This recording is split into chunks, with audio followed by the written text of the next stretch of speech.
কাজ কখনো ছোট না, কাজকে কাজের মতো দেখো।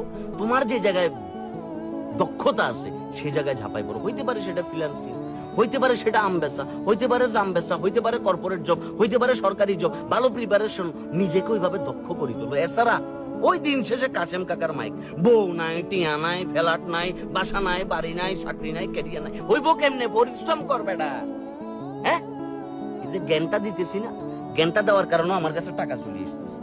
তোমার টাকার ব্যবস্থা তুমি করো, তোমার ধান্দার ব্যবস্থা তুমি করো। তোমাকে অমুকে করে দিব তো অমুক ভাই আশা দিছে একটা চাকরি দিব না ভাই, এগুলা খায় না এখন মার্কেটে। মার্কেটে একটা জিনিসই খায়, দিন শেষে তোমার শক্তি তুমি, দিন শেষে তোমার এনার্জি তুমি, দিন শেষে তোমার পরিশ্রম তোমাকেই করতে হইব।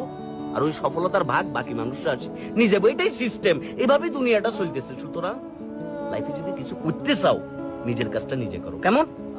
আর এই ফ্রি জ্ঞানটা ভালো লাগলে বাকি বন্ধু বান্ধবদের সাথে শেয়ার করো।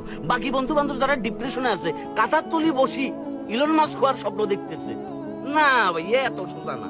বিল Gates, Steve Jobs, Elon Musk, হ্যাঁ, কার্লোস, তারা এমনি এমনি আসে না ভাইয়া, পরিশ্রম করে এসছে।